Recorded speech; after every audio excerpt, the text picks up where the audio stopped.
स्तन कालकूटम जिंधाशय पाययाद्याप्यसाध्यवी। एक करुणा का है। अरे देखो तो सही कन्हैया कितना करुणावान है, कितना दयावान है। जो जानती हो वो पूतना, पूतना मौसी जी, पूतना अपने स्तन में जहर लगा करके क्यों आई थी? कन्हैया को मारने आई थी। लेकिन मेरे कन्हैया इतने दयालु है, इतने दयालु कि लेवे गतिम धातुदं चिताम पुण्यम त्वम वा दयालु शरणम ब्रजेम। इतने दयालु है कि उसने जो माता की गति को प्रदान करनी चाहिए वो गति पुतना को प्रदान की है। इतने दयालु।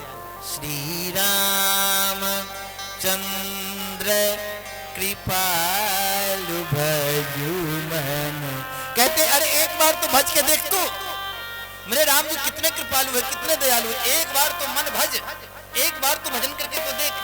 श्री राम चंद्र कृपाल भजु मन हरण भव भय दारुणम।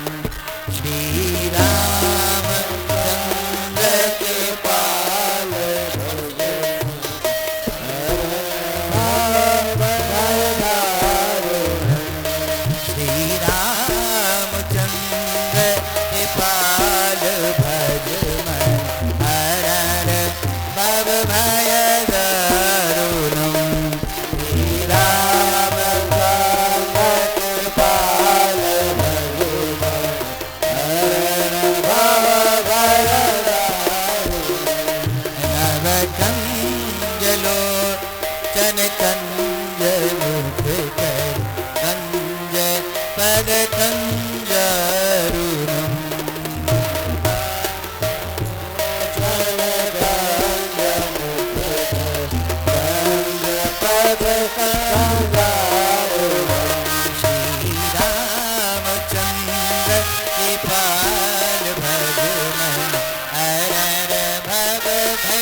दयालुता का वर्णन किया है। आचार्य सुखदेव जी की आंखें खुल गई। हाँ बाबू बोलो, अरे भैया बोलो, अरे ब्रह्मचारी बोलो, इससे आगे तो बोलो। शिष्यों ने कहा कि यही तो बात है, इससे आगे तो आती ही नहीं है।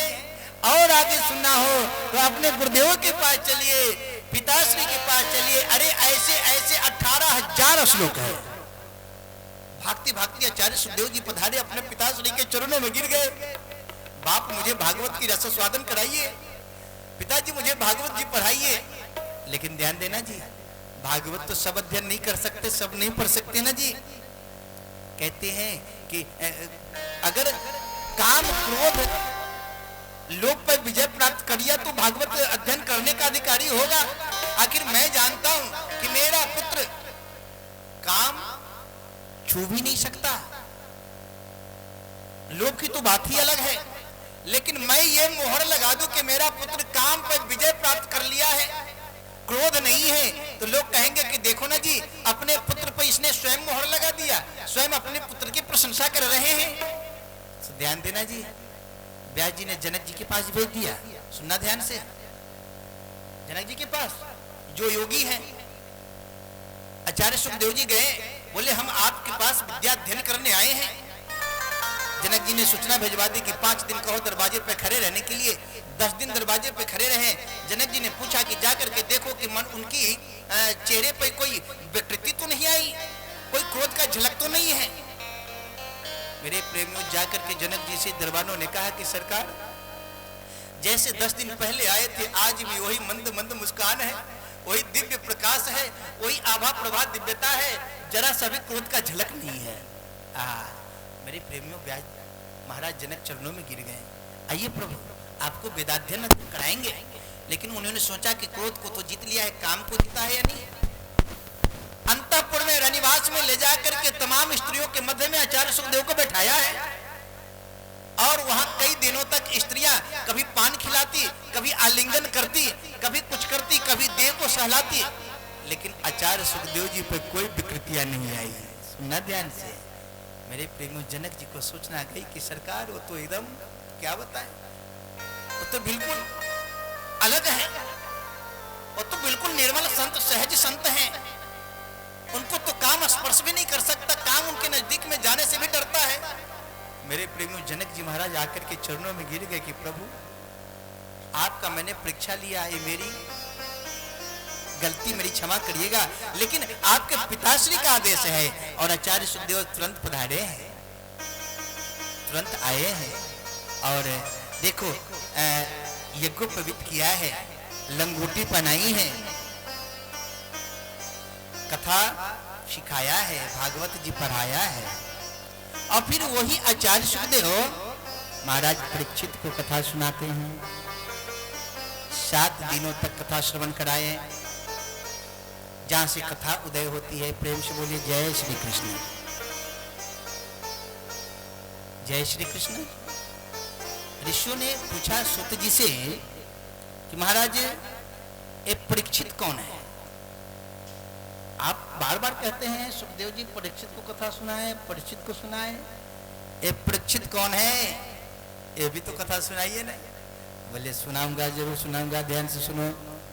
जब कौरव और पांडवों के मध्य में जब युद्ध चल रहा था, कौरव और पांडवों में जब युद्ध चला, कौरव सेना पराजित हो गई, एक दुर्योधन और भी शमशान भूमि में पड़ा हुआ है। शमशान भूमि में पड़ा है। भीमसेन अपने गदा के प्रहार से जंघा को विदीर्ण कर दिया है, तोड़ दिया। मृत्यु की गिनती गिन रहा है, समय गिन रहा है, कब मृत्यु हो जाए कोई जानता नहीं। हाँ जी, कोई जानता नहीं।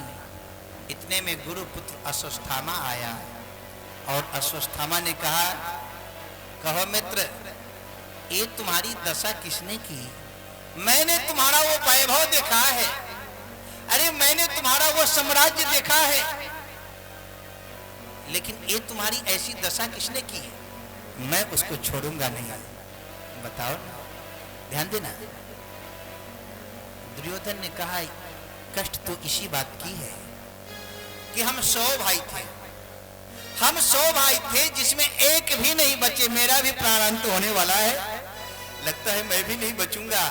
और इससे ज्यादा दुख तो ये है कि पांडव मात्र 5 थे और 5 आज भी है, 5 में से एक भी नहीं मारा।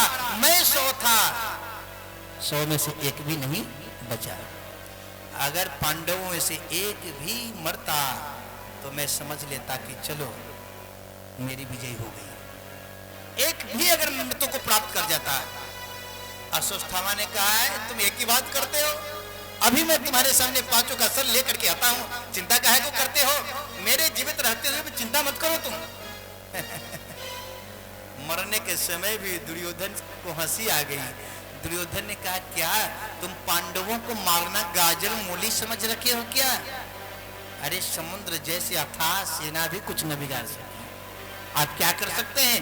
लेकिन फिर भी आप कहते हैं तो 5 का नहीं, एक का भी सर ला दीजिएगा तो मेरे हृदय में शांति हो जाएगी। एक बार प्रेम से बोलो जय श्री कृष्ण, जय श्री कृष्ण। लाइए, एक का भी सर ला दीजिए। गया।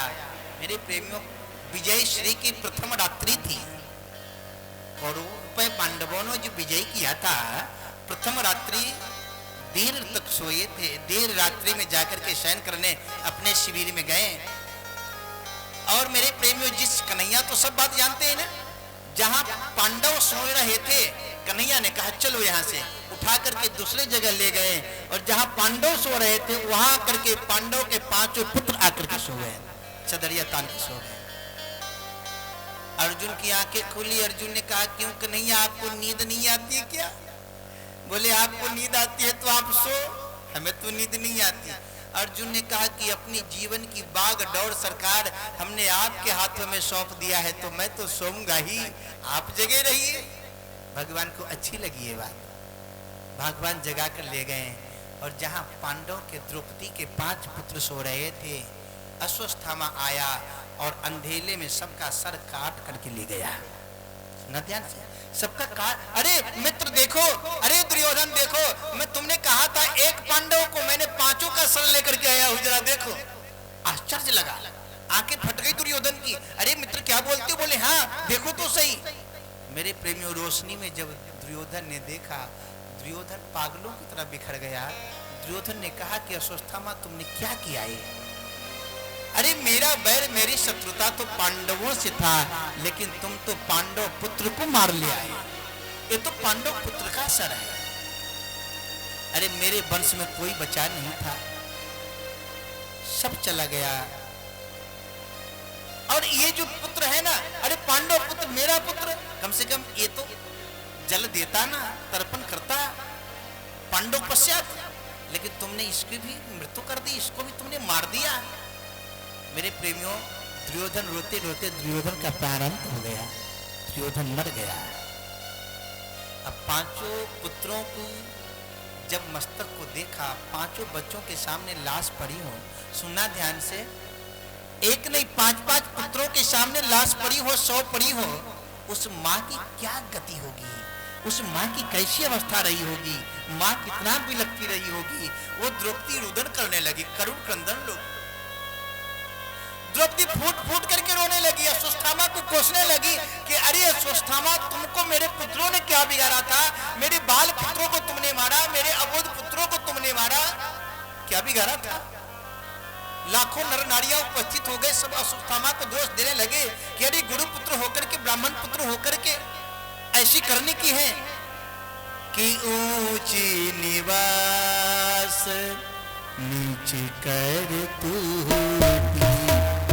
ऊंचे निवास नीचे कर तू,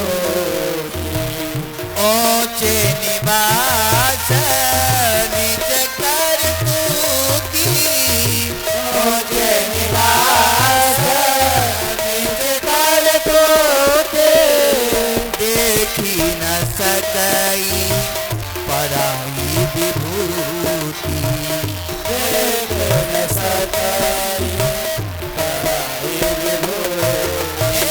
अश्वत्थामा, तुम्हारा जन्म तो ब्राह्मण कुल में है, वो श्रेष्ठ कुल में है, और उसमें भी गुरु पुत्र हो, और करनी इतनी नीची है, तुमने बालकों को मार दिया। प्रेम से बोलो जय श्री कृष्ण, प्रेम से बोलिए जय श्री कृष्ण। आगे कथा नहीं बढ़ाऊंगा, और जोर से बोलिए, और जोर से बोलिए, एक बार सब लोग साथ में बोलिए ना, एक आगे एक पीछे, ऐसे क्यों बोल रहे हैं? प्रेम से बोलो जय श्री कृष्ण। हाँ, ध्यान सुनते सुनते मन इधर उधर चला ना जाए, इसलिए बीच बीच में बोलना ही पड़ेगा। प्रेम से बोलो जय श्री कृष्ण। लाखों नर नारियां दोष देने लगे, तुमने ऐसा नीच कार्य किया है।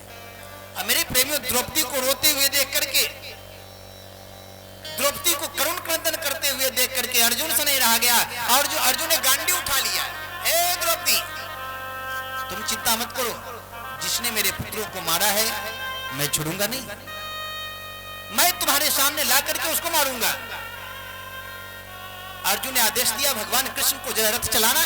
रथ पे अर्जुन बैठे और अश्वत्थामा को खोजने चले, और अश्वत्थामा ने देखा कि अर्जुन मेरी तरफ आ रहा है गांडीव लेकर के, ये मुझे छोड़ेगा नहीं, अरे ये तो मुझे मार देगा, मेरे प्राण नहीं बचेंगे। तो जानते हो, अश्वत्थामा ने ब्रह्मास्त्र को चला दिया अर्जुन की तरफ, और जैसे ब्रह्मास्त्र को चलाते हुए, देखो ब्रह्मास्त्र है ना, वो आखिरी अस्त्र है, उसके बाद कोई अस्त्र काम नहीं करता है। ब्रह्म अस्त्र ही साधा कपिमन कीन विचार, और जो न ब्रह्मसन मानहु महिमा मिटई अपार, इसलिए मानना पड़ता है, इसके बाद कुछ काम नहीं करता है। अश्वत्थामा ने ब्रह्मास्त्र को चलाया है, और ब्रह्मास्त्र को आते देख करके अर्जुन घबरा गया, बचाओ कन्हैया मुझे बचा लो, कन्हैया मुझे बचा लो, दौड़ करके कन्हैया के चरणों में गिर गए। कृष्ण कृष्ण महाबाहो भक्ता नाम भयंकर, हे कृष्ण मुझे बचाइए बचाइए, वरना ये ब्रह्मास्त्र मुझे जला करके खाक कर देगा। बचा लीजिए। कन्हैया मुस्कुराए और कन्हैया ने कहा, तू घबराता क्यों है अर्जुन, तू भी छोड़। कभी कभी विष की दवा विष ही होती है, लोहे ही लोहे को काटती है। तू भी चला। और अर्जुन ने भी ब्रह्मास्त्र चलाया, दोनों आपस में टकरा करके शांत हो गए। अर्जुन दौड़ करके रथ से कूद करके अश्वत्थामा के बाल पकड़ के घसीट करके रथ में ला करके बांध करके डाल दिया और सामने जाकर के द्रौपदी के सामने रख दिया। ए देवी द्रौपदी, हमने वचन दिया था आपको कि जिसने भी मेरे पुत्रों को मारा है मैं छोड़ूंगा नहीं। और देखो इसी दुष्ट ने ऐसी करनी की है। राजदंड के अनुसार इसने 5 पुत्रों को मारा है, इसको 5 बार मारना चाहिए। लेकिन 5 बार तो व्यक्ति मरेगा नहीं ना, मरेगा तो एक ही बार। तुम कहो कैसे मारू इसको, तुम कहो तो अग्नि में जला करके मारू, तुम कहो तो इसके शरीर के टुकड़े टुकड़े करके शेर के सामने डाल दूं, तुम कहो तो जमीन में इसको जिंदा गाड़ दूं। बोलो कैसे मारू? इसने ऐसा किया है ना। आहा मेरे प्रेमियों, अब देखो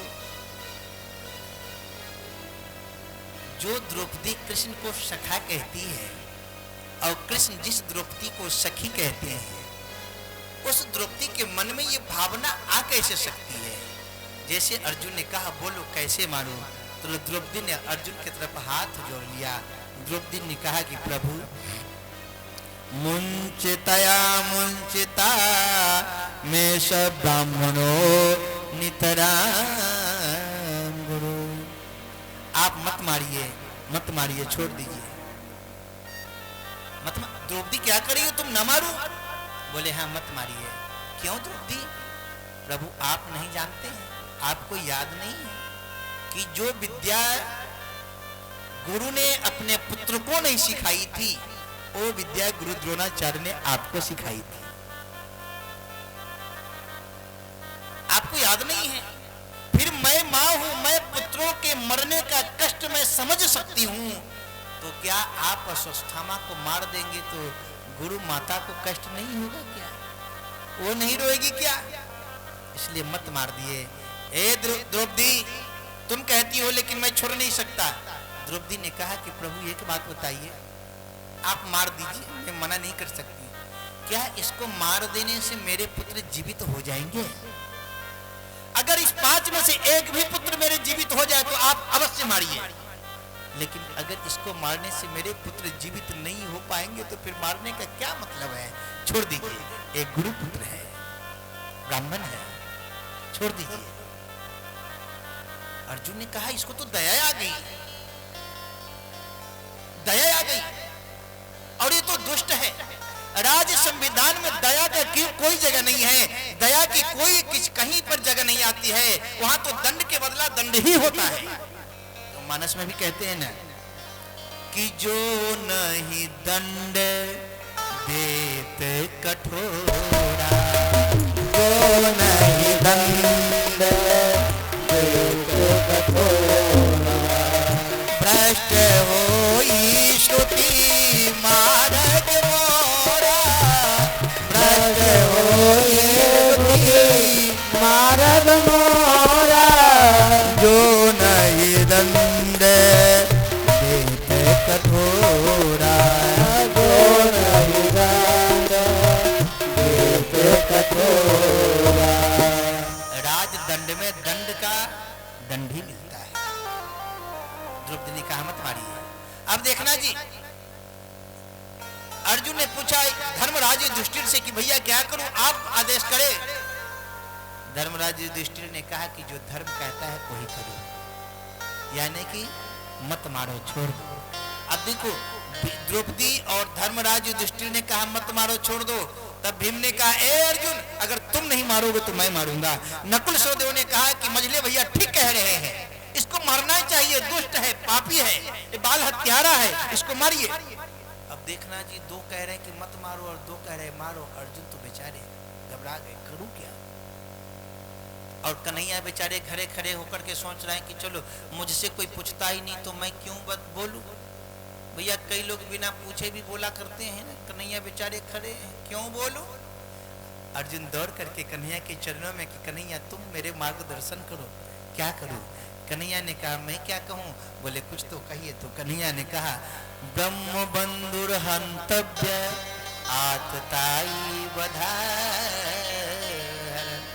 ये ब्राह्मण है इसको मत मारो, ये ब्राह्मण है इसको मत मारो।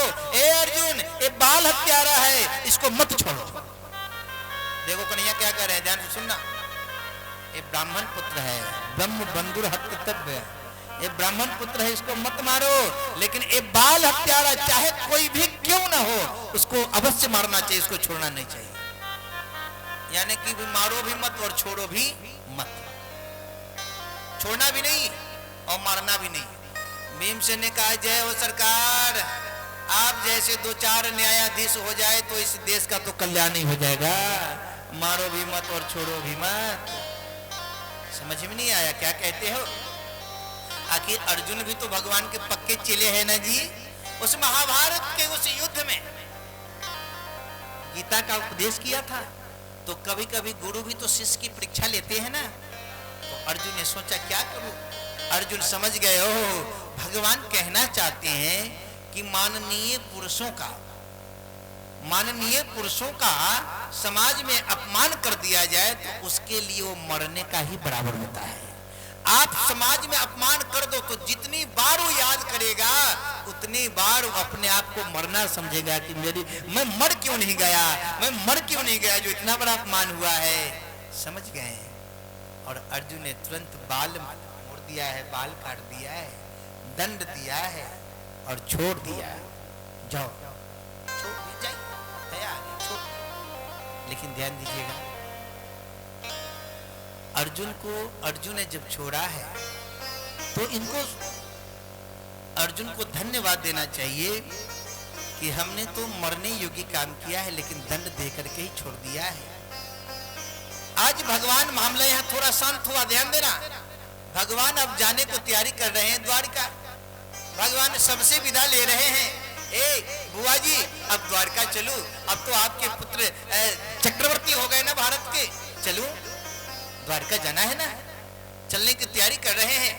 एक हाथ से रथ की डंडा पकड़े हैं चढ़ने के लिए, एक पैर रथ पे है एक नीचे है। इतने में भगवान ने देखा कि एक अबला रोती हुई बिलखती हुई भगवान के चरणों में गिर पड़ी। ये कौन है? याद आया अश्वत्थामा को। ओह मैं अर्जुन को छोड़ूंगा नहीं, अर्जुन को तो मैं नहीं मार सकता। लेकिन मैंने सुना था कि अर्जुन पुत्र अभिमन्यु जब वीर गति को प्राप्त हुआ था उस समय अभिमन्यु की पत्नी उत्तरा गर्भवती थी और गर्भ में बालक है। मैं उसके बीज को ही समाप्त कर दूं, मैं नष्ट कर दूं ताकि कोई वंश में पानी देने वाला भी नहीं रहेगा। एक बात आपको कहूं, मेरे प्रेमियों, मूर्खों को आप जितना समझाओगे कोई बात ना जल्दी समझ नहीं आती, क्योंकि मूर्ख हृदय न चेत जो गुरु मिलही बिरंची सब, है ना। मूर्ख अपना ही बात करेगा। जितना भी मूर्ख को समझाओगे, जितना मूर्ख को समझाओगे, लेकिन कुत्ता के पूंछ में जितना आप घी लगाकर सीधा करो कुत्ता के पूंछ नहीं सीधा होता है, उसी प्रकार मूर्खों के आप जितना भी समझाओगे मूर्खों की समझ में नहीं आता। और जो स्वयं करेगा उसी को समझेगा अच्छा कि मैं बहुत अच्छा कर रहा हूँ, और अगला व्यक्ति समझा रहा है वो गलती कर रहा है, मेरे को समझा रहा है, हमको बता रहा है, हमको ऐसा कर रहा है, अरे हम ऐसा कर रहे हैं। ये हम की जो दवा होती है ना ये मूर्खों के अंदर होती है, और जो बड़े लोग होते हैं वो बात को तुरंत मान लेते हैं। तो मूर्ख हृदय न चोत जो गुरु मिलाई बिरंची सब। ध्यान दीजिएगा, प्रेम से बोलिए ना एक बार जय श्री कृष्ण। तो यह अश्वत्थामा गुरु पुत्र होते हुए में भी बड़ा मूर्ख है। इसने उत्तरा के घर में जो बालक है मैं रहने नहीं दूंगा, और पुनः उसने ब्रह्मास्त्र को छोड़ा। और उत्तरा ने देखा कि मेरे तरफ ब्रह्मास्त्र आ रहा है, मैं मर जाऊं कोई डर नहीं है, लेकिन पांडव वंश का जो चिराग है वह न मरे। वह दौड़ते हुए उत्तरा भगवान के कृष्ण के चरणों में गिर गई। पाहि पाहि महायोगिन देव देव जगत पते नान्यम तुद भयम पश्य यत्र मृत्यु परस्परम्। भयं पश्य यत्र मृत्यु परस्परम। बताओ कन्हैया मुझे बचाओ, कन्हैया मुझे बचाओ। क्या हुआ? ए ब्रह्मास्त्र मुझे जला देगा, और मुझे जला दे कोई बात नहीं, लेकिन मेरे गर्भस्थ शिशु की रक्षा करिए। भगवान समझ गए कि अभी भी वो दुष्टता कर रहा है सुस्थामा। भगवान ने कहा उत्तरा, कुछ देर के लिए तुम अपने मन में मातृभाव जला लाना, और मातृभाव को लाए ही है। भगवान सूक्ष्म शरीर से, ध्यान देना जी, एक शरीर से सामने खड़ा है, दूसरे सूक्ष्म शरीर से उत्तरा के गर्भ में प्रवेश करके और चक्र चला करके, गदा चला करके, गत आत्र चक्र कहते हैं, चक्र नहीं चलाया, गदा चलाया, और गदा इतना तेज चलाया कि देखने में चक्र ही लगा। इसलिए दोनों भाव है, चला करके उस बालक की रक्षा करी। भगवान ने पूछा क्यों, स्वस्थ तो हो ना, ठीक हो ना? हाँ प्रभु बिल्कुल ठीक। भगवान ने रक्षा किया। ये भेद किसी को मालूम नहीं हुआ ना, लेकिन जैसे भक्त की चालाकी भगवान के सामने नहीं छुपती है, सुनना ध्यान से, भक्त की चालाकी भगवान के सामने नहीं छुपती है। क्यों नहीं छुपती है? क्योंकि भक्त कहते हैं कि राम भगत के बाप है। क्या है? राम भगत के बाप है, और भगत राम के पूत, और जगत भगत न होते जगत में तो राम ही हो निपूत। बताओ, भगत नहीं होते इस जगत में तो राम जी का भजन कौन करता है? प्रेम से बोलो ना, जय श्री कृष्ण। इसलिए भक्तों के सामने भगवान की चालाकी नहीं चलती। कुंती बुआ पहचान गई, कुंती बुआ जान गई। कुंती बुआ ने हाथ जोड़ करके कहा, हे कृष्ण द्वारिका वासिन देव देव जगत पते, आप अखिल कोटि ब्रह्मांड नायक, जगत नियंता, जगदाधार है। मैं समझ गई, आपने मेरी पुत्र बधु की गर्भ की बालक की आपने रक्षा करी है। गर्भ में जाकर के आप तो स्वयं नारायण है, आप स्वयं पार परमेश्वर है। भगवान हंस पड़े। भगवान ने कहा, अरे अर्जुन भीमसेन देख रहे हो? अरे आज बुआ को हो क्या गया है, आज अपने भतीजों को भगवान कह रही है, क्या हो गया है? कुंती माता ने कहा कि प्रभु यही तो बात है, कभी किसी को बुआ बनाते हो, कभी किसी को मामा बनाते हो, कभी किसी को नाना बनाते हो, कभी किसी को चाचा बनाते हो, कभी किसी को बाप बनाते हो, लेकिन प्रभु आपको नहीं मालूम कि सबका बाप, सबके फूफा नाना आप ही हैं। लेकिन आज मुझे हाथ जोड़ने से कोई रोक नहीं सकता। कुंती ने बहुत स्तुति करी है। भगवान ने कहा बुआ अच्छा, बहुत बात नहीं, क्योंकि समय सीमा को ध्यान में रखना है। सुनो, अगर आपने मुझे भगवान कह दिया तो चलो मैं भगवान हूं, मैं भगवान हूं, कुछ मांग लीजिए, बोलिए क्या चाहिए? भगवान ने अर्जुन से कहा कुछ मांगो, युधिष्ठिर से कहा कुछ मांगो। तो धर्मराज युधिष्ठिर ने कहा कि कन्हैया आप मुझे देना ही चाहते हैं तो बस इतनी कृपा कर दीजिए कि मैं जो भी परिस्थिति में रहूं, मैं अपने शब्द से न डूबूं। बोले जय श्री कृष्ण, जय श्री कृष्ण, सत्य को न छोड़ो, बस इतनी कृपा करिए। अर्जुन ने कहा कि सरकार गुरु शिष्य की भावना है, मेरे मन से न जाए। द्रौपदी ने कहा कि ये सखी सखा की जो भाव है मेरे मन से न जाए। भीमसेन ने कहा कि वैसे भी मेरी बदनामी बहुत ज्यादा है, भोजन भट्ट लोग कहते हैं, अरे आधे में सारा परिवार भोजन करता है और आधा भीमसेन नहीं खाता है। लेकिन प्रभु निवेदन यह है कि जागते सोते उठते बैठते आपका नाम न भूलूं, बस इतनी कृपा करिए। सुभद्रा ने कहा बस आपके चरण पिंजरा है और मेरे मन रूपी पक्षी आपके चरण रूपी पिंजरे में सदैव लगा रहे, यही मैं चाहती हूँ। कुंती से कि बुआ आप भी तो कुछ मांग लीजिए ना। मेरे प्रेमियों, भगवान ने जब कुंती से कहा कि कुंती कुछ मांगो, तो कुंती ने अपने आंचल को सामने फैला लिया। दीजिए, क्या मांगती हो बुआ? कुंती ने कहा कि प्रभु आप देना ही चाहते हैं ना, तो आप मुझे दुख दे दीजिए और मुझे कुछ नहीं चाहिए। पिबदा संतु न सस्व तत्र तत्र जगद्गुरु। हे जगत गुरु कृष्ण, अगर आप मुझे देना चाहते हैं तो विपत्ति पर विपत्ति आती रहे, दुख पर दुख आता रहे और मुझे कुछ नहीं चाहिए। भगवान ने कहा बुआ क्या मांगती है आप? कुछ समझ रही है? दुख मांग रही हो। बोले क्यों? दुख मांगा कहीं जाता है क्या? कुंती बुआ ने कहा कि प्रभु, जब मेरे पास दुख थे, विपत्ति पे विपत्ति आई, मेरे पुत्रों को लक्षागृह में जलाने का षड्यंत्र किया गया तो आपने आकर के बचा लिया। मेरे पुत्र भीष्म को जहर दिया गया तो 1000 हाथी का बल लेकर के लौटा, आपने बचाया। और उस अपार समुद्र जैसी सेना को गांव के खुद के बराबर मेरे पुत्र लांघ गए, पार कर गए। किसकी कृपा से? आपकी कृपा से। और आज जब मेरे पुत्र चक्रवर्ती बन गए, सम्राट बन गए, तो आप द्वारका जाने की बात कर रहे हो। प्रभु, जिस दुख में आप साथ देते हो, आप सन्मुख हो, तो वह मुझे दुख ही चाहिए, वो मुझे सुख नहीं चाहिए। हनुमान जी भी कहते हैं ना कि कह हनुमंत विपत्ति प्रभु सोई,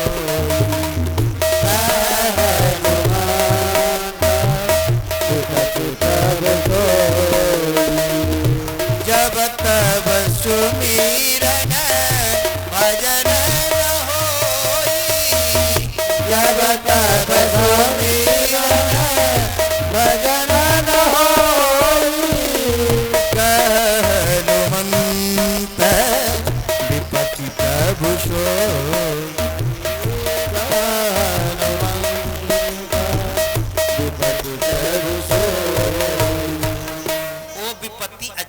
सुख से ज्यादा अच्छा है जिस विपत्ति में भगवान को याद आवे। अच्छा, विपत्ति में तो ज्यादा लोग भगवान की याद करते हैं, सुख में कौन करता है कि? और सुख में सुमिरन जो करे तो दुख काहे को होए। प्रेम से बोलो जय श्री कृष्ण। कुंती माता ने कहा मुझे दुख चाहिए, कन्हैया ने कहा मत मांगो, अब इससे आगे बात मत बोलो बुआ जी। बोले क्यों? अरे आपको सुख कभी मिला जिंदगी में? जन्म किसी और के यहाँ और आपका लालन पालन और के यहाँ। ध्यान देना, जन्म किसी बालक का कहीं और हो, लालन पालन किसी और के यहाँ हो, तो उसका बचपन कभी सुख से नहीं बीतता है। जन्म सूरसेन के यहाँ और राजा पृथु ले गए मांग करके लालन पालन पृथु के यहाँ। इसका नाम कुंती भोज मांग करके ले गए, इनका नाम पृथु था। और जब कुंती भोज ले गए तो उनका नाम परिवर्तन कर दिया। और ध्यान देना, विवाह ऐसे भी व्यक्ति से हुआ जिसको पीलिया की बीमारी थी और उसको भी श्राप था कि शहबाज की कामना से पत्नी के पास जाएगा, उसकी मृत्यु हो जाएगी। कभी सुख मिला है आपको क्या? कभी तो सुख नहीं मिला। और आप दुख मांगती है।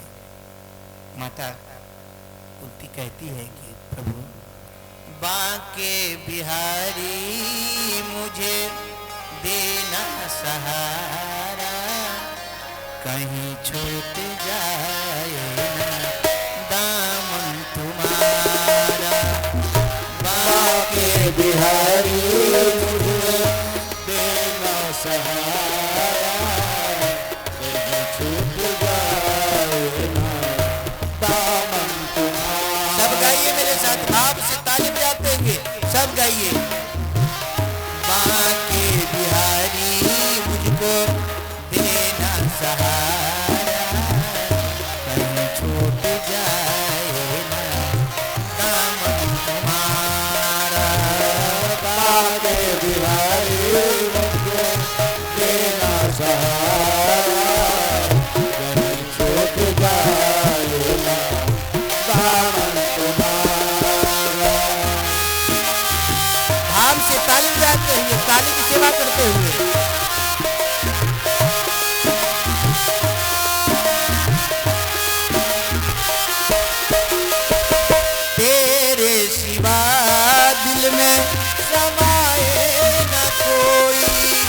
लगन का ये दीपक जलाए न कोई, तेरे सिवा दिल में समाए न कोई, लगन का ये दीपक जलाए न कोई। तुम्ही मेरे कष्ट का, तुम्ही मेरे कष्ट का, तुम्ही हो किनारा, बिहारी मुझको देना सहारा, तुम्हें ही सहारा, बिहारी मुझको देना सहारा। ताली बजाते हुए भाव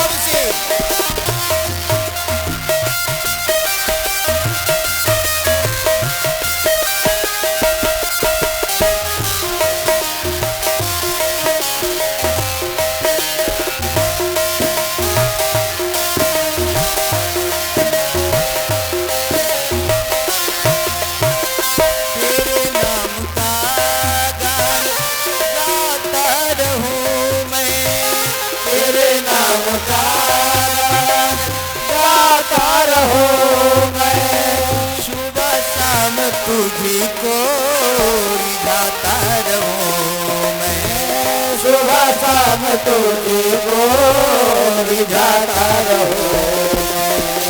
तेरा नाम मुझको है प्राणों से प्यारा, तेरा नाम मुझको है प्राणों से प्यारा, कहीं छूट जाए दामन तुम्हारा, बाके बिहारी उनको देना सहारा, कहीं छूट जाएगा दामन तुम्हारा।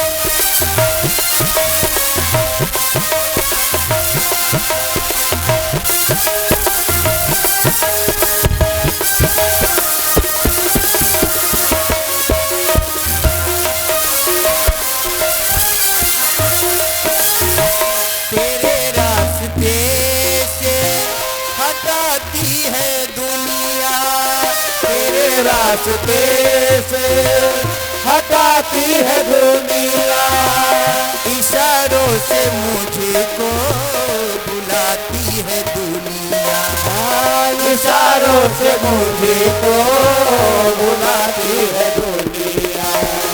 देखना न हरगिज़ दुनिया का इशारा, देखना न हरगिज़ दुनिया का इशारा, कहीं छूट जाए दामन तुम्हारा, बाके बिहारी मुझको देना सहारा, कहीं छूट जाएगा दामन तुम्हारा।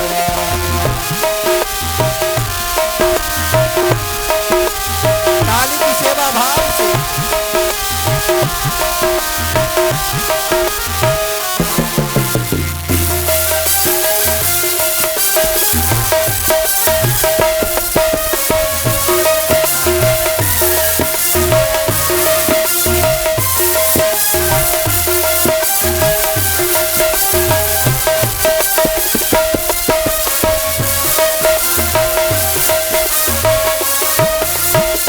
बड़ी भूल की जो मैं दुनिया में आया, बड़ी भूल की जो मैं दुनिया में आया, मूड भी खोया और ब्याज भी गवाया, मोल भी खोया और प्यार भी गवाया। दुनिया में मुझको ना, दुनिया में मुझको ना भेजना दोबारा, कहीं छूट जाए न दामन तुम्हारा, बाके बिहारी मुझको देना सहारा, कहीं छूट जाएगा दामन तुम्हारा, कहीं छूट जाएगा दामन तुम्हारा, कहीं छूट जाएगा दामन तुम्हारा। प्रेम से बोलो जय श्री कृष्ण। जय श्री कृष्ण। कुछ देर और 5 मिनट। भगवान ने जाने का स्थगित कर दिया। भगवान ने कहा कि बुआ जी मुझसे इतना प्रेम है तो जाऊंगा नहीं। भगवान महल में लेकर चले गए। भगवान ने देखा कि एक दिन रात्रि में धर्मराज युधिष्ठिर जी रुदन कर रहे थे। भगवान ने जाकर के उपदेश किया है लेकिन समझ में नहीं आया। देखो जो गीता का उपदेश उस समरांगने में, उस रणभूमि में जो अर्जुन को किया था, वही उपदेश धर्मराज युधिष्ठिर को भी किया। अर्जुन को समझ में आ गया लेकिन युधिष्ठिर जी को समझ में नहीं आया। क्यों? क्योंकि मेरे प्रेमियों, कहने वाला के प्रति जब तक श्रद्धा नहीं होती है ना, भाव नहीं होती है ना, तब तक समझ में नहीं आता। और धर्मराज युधिष्ठिर कन्हैया को अपना छोटा भाई मानते हैं ना, लाडला मानते हैं, प्यारा मानते हैं, इसलिए उनकी बात समझ में नहीं आती। भगवान ने सोचा चलो आज 54 दिनों से बालों के सैया पे बाबा भीष्म पड़े हुए हैं। ओठे तो उनकी नीचे ऊपर होंगी, अंदर से बोलूंगा मैं।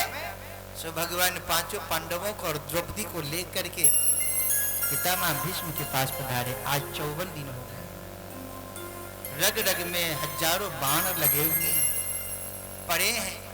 कन्हैया को देख करके हाथ तो जोड़ सकते नहीं है, लेकिन कन्हैया को देख करके आंखों में आंसू आ गए। कन्हैया आ गए, मेरे मृत्यु को सार्थक करने के लिए, आप मेरे मृत्यु को धन करने के लिए कन्हैया मेरे सामने पधार गए। कन्हैया ने कहा कि दादाजी प्रणाम। दादाजी, अरे ये पांडव सम्राट हो गए हैं, भारत के विजय श्री प्राप्त हो गई है। अब ये आपसे कुछ सीखना चाहते हैं, कुछ राजनीति, कुछ राजधर्म, कुछ आपसे सीखने के लिए आए हैं। आहा, मेरे प्रेम भीष्म पितामह ने कहा कि कन्हैया कोई सम्मान दूसरों को देना चाहे, आपसे कोई सीखे। अरे आप मेरे पास ले आए हैं, लेकिन फिर भी आप कहते हैं तो चलो मैं कुछ बताऊंगा। भीष्म पितामह ने कहा, अर्जुन, युधिष्ठिर, दान धर्मान राज धर्मान मोक्ष धर्मान विभागशः। युधिष्ठिर, तुम भारत के राजा बन गए हो, देखना, दान धर्मान राज धर्मान मोक्ष धर्मान विभागशः। गृहस्थों के लिए धर्म कमाना भी एक धर्म है, धर्म कमाना धर्म है। उस धन के अपने बच्चों में उपयोग करना भी एक धर्म है, लेकिन उस कमाए हुए धन से 10 अंश दान करना परम धर्म है, दान भी करना चाहिए। और सुनो, बहुत ज्यादा बात नहीं करूंगा। अर्जुन, युधिष्ठिर, अपने नजरों के सामने कभी पाप होते हुए नहीं देखना है। 3 बातें याद रखना, अगर कोई शत्रु भी शरण में आ जाए तो उसे छोड़ देना, उसे कभी मारना मत। और जैसे भीष्म ने कहा कि नजरों के सामने पाप नहीं होते दिखना, सो जैसी कहा ना, सो द्रौपदी हंस पड़ी। द्रौपदी को हंसी आ गई। भीष्म पितामह ने कहा कि द्रौपदी, तुम हंसी क्यों? हम धर्म उपदेश कर रहे हैं, तुम्हारी हंसी क्यों निकली? अरे भीष्म पितामह के सामने हंसना सहज था क्या? सहज नहीं था, हिम्मत नहीं किसी की होती थी, ध्यान देना।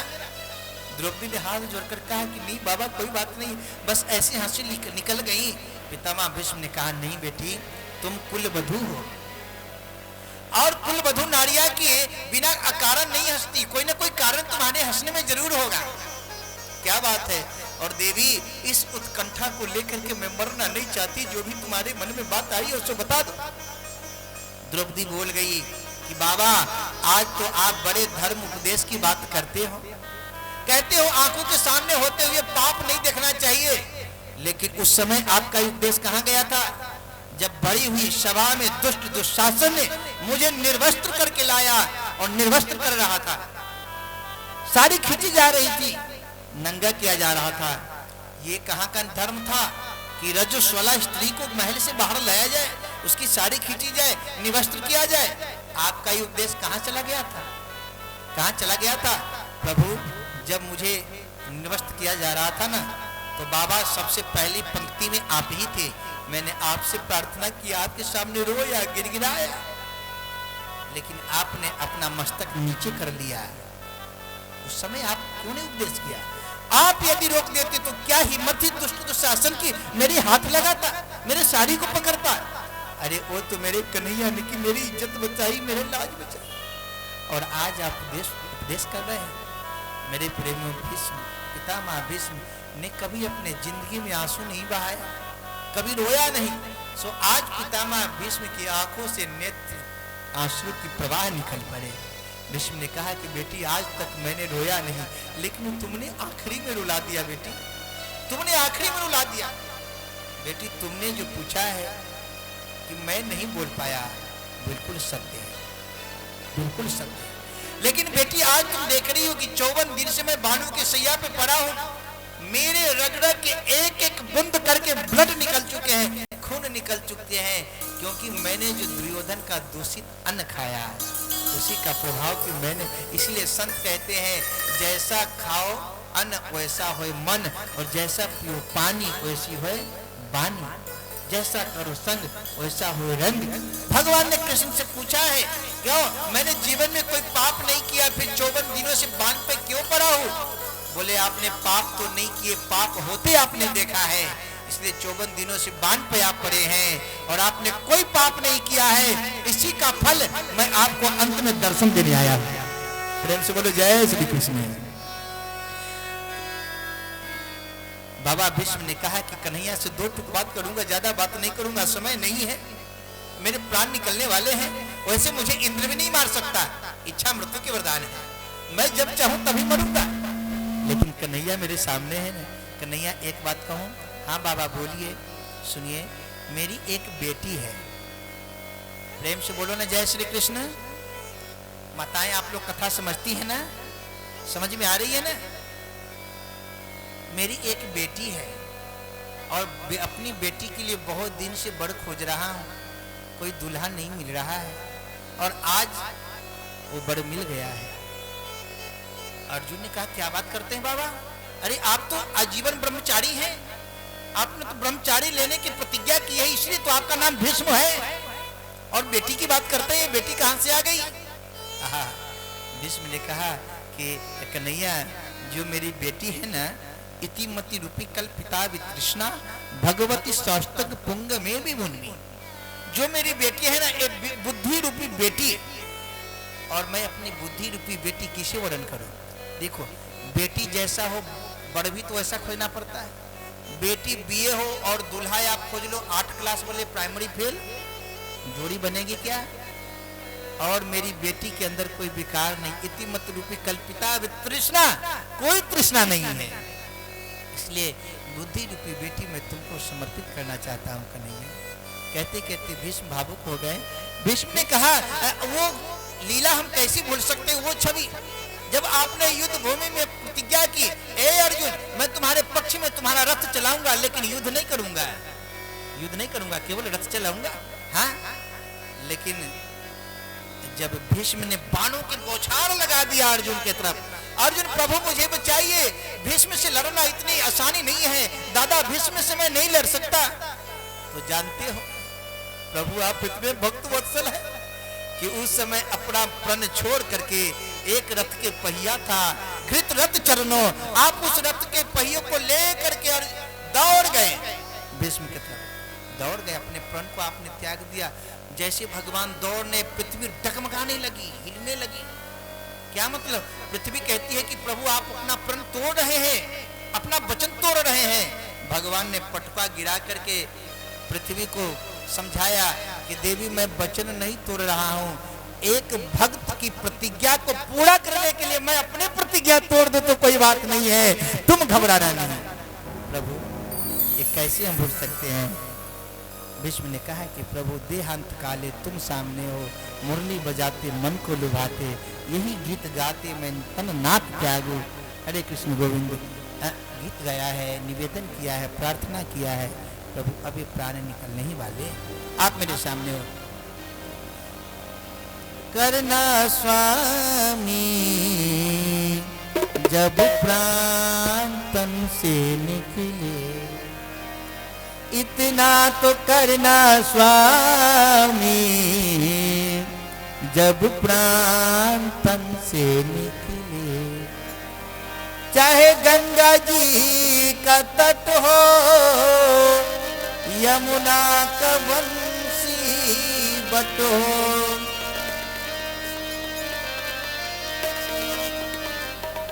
जब प्राण तन से निकले, तुम जल्दी आना, राधे को संग लाना, तो प्राण तन से निकले, निवेदन किया है।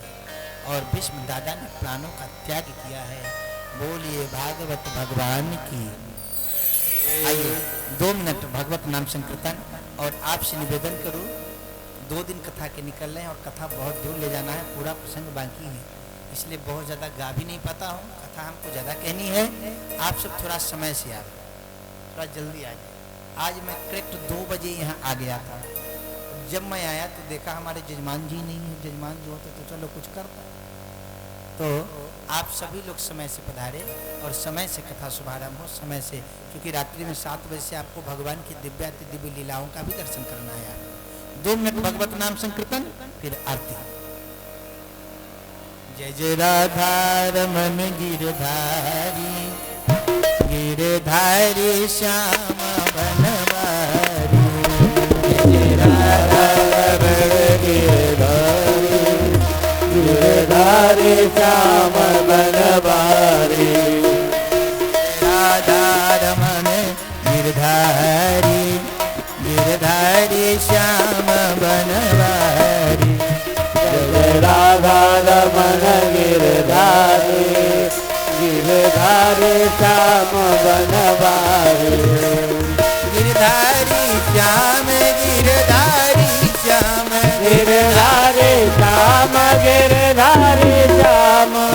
राधा रमन गिरधारी, गिरधारी श्याम बनवारी।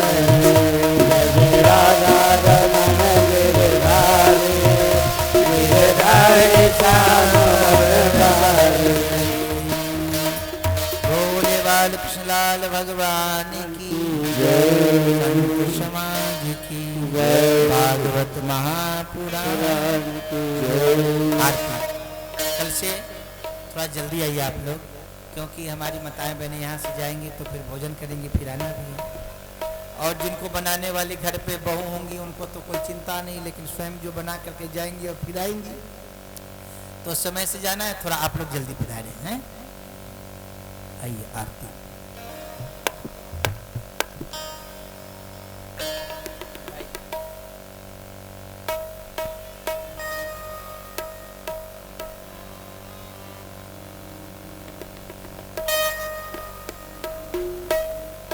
बांके बिहारी तेरी आरती गाओ, बांके बिहारी तेरी आरती गाओ, आरती गाओ प्यारे तुमको रिझाओ। आरती गाओ प्यारे तुमको रिझाओ। आरती गाओ तुमको रिझाओ। आरती गाओ प्यारे तुमको रिझाओ। बांके बिहारी तेरी आरती गाओ, बांके बिहारी तेरी आरती गाओ। बांके बिहारी तेरी आरती गाओ। हे माथे मुकुट माथे पर सोहे, और मुकुट माथे पर सोहे। प्यारी बंसी मुनि मन मोहे, प्यारी बनाई मोर मन मोहे।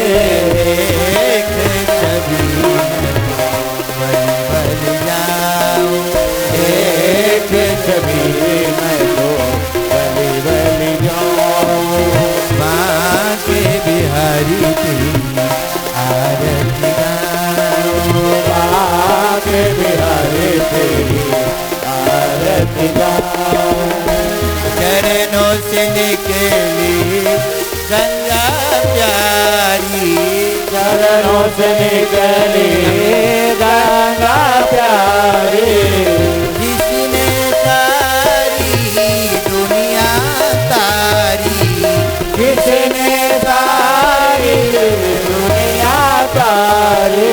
युगल शरीर सदा निहारो, बांके बिहारी तेरी आरती गाओ, बांके बिहारी तेरी आरती गाओ। बांके बिहारी तेरी आरती गाओ।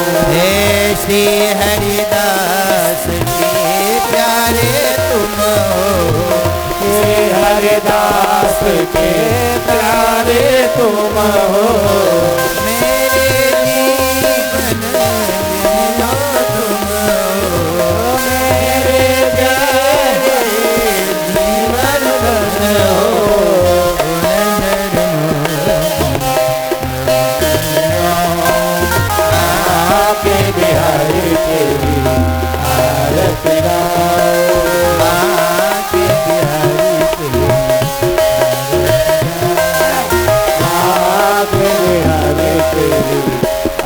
आरती गाऊं, आरती गाऊं, आरती गाऊं। बोले भागवत महापुराण की जय। आचार्य सुखदेव जी महाराज की जय। व्यास जी महाराज की जय। श्री बाबा राघवदास जी महाराज की जय। संत समाज की जय। जय जय श्री राधे। ओम आराध्यं जलीशीतलीकरणं पुष्पै देवाभिवन्दनम्। हरिः ओम मा जन्मेन जन्मयजन्त देवास्तानि धर्माणि प्रथमान्यासन्न ते अनागं महिमानः सचन्त यत्र पूर्वे साध्याः सन्ति देवा। नानासुगन्धिपुष्पाणि यथा कालोद्भवानि च पुष्पाञ्जलिर्मया दत्त्वा गृहाणः परमेश्वरः। ओम भूर्भुवस्वः मंत्रपुष्पाञ्जलिं समर्पयामि। बोलिए अयोध्यानाथ भगवान की जय। रामचंद्र की, उमापति महादेव की, बोल कृष्ण बलराम की, यज्ञ भगवान की, श्री हनुमान जी महाराज की, श्री धाम की, गंगा महारानी की, शांता मैया की, सिंगी ऋषि महाराज की, प्रबंधक श्री भगवान की, श्री अयोध्यापुरी धाम की, राम जन्मभूमि की, सरजो महारानी की, सरजो गिरिजा की, हनुमान गढ़ी की, राम घाट की, श्री प्रयाग धाम की, श्री प्रयाग धाम की, गंगा यमुना सरस्वती की, त्रिवेणी बांधव की, अक्षयवाड़ भगवान की, श्री भरद्वाज भगवान की, श्री हनुमान जी महाराज की, श्री चित्रकूट धाम की, कामतानाथ भगवान की, आत्रि भगवान की, अंशिया माता की, लक्ष्मण पहाड़ी की, हनुमान धारा की, भरतपुर की, श्री मंदाकिनी महारानी की, श्री जगन्नाथ स्वामी की, श्री बद्री विशाल की, श्री केदारनाथ की, श्री गंगोत्री की, श्री जम्मोत्री की, श्री हरिद्वार की, श्री ऋषिकेश की, श्री नैनीताल की, श्री 88,000 ऋषि की, श्री 33 माताओं की, मथुरा वृंदावन की, मथुरा वृंदावन की, राधा वृंदावन की, संदीपान गुरु की, चारों धाम की, चारों भैयन की, चारों महारानी की, कौशल्या माता की, दशरथ पिता की, श्री भगवान की, श्री गुरु भगवान की, श्री गुरु भगवान की, सब संग भगवान की, सब संग भगवान की, सब संग भगवान की, सब ब्राह्मण देवता की, श्री व्यास जी महाराज की, उनके माता पिता की, उनके बाल गोपाल की, उनके गुरु भगवान की, श्री आचार्य महाराज की, श्री आचार्य महाराज की, सब संग भगवान की, आए हुए भक्त भगवान की, आए हुए भक्त भगवान की, श्री रामचंद्र भगत जी की, उनके माता पिता की, उनके बाल गोपाल की, उनके आए भक्त भगवान की, आज के आनंद की, सनातन धर्म की, सनातन धर्म की, धर्म की, धर्म की, धर्म की, अधर्मियों का, अधर्मियों का, प्राणियों में विश्व का, गौ माता की, रामचंद्र की जय। हरे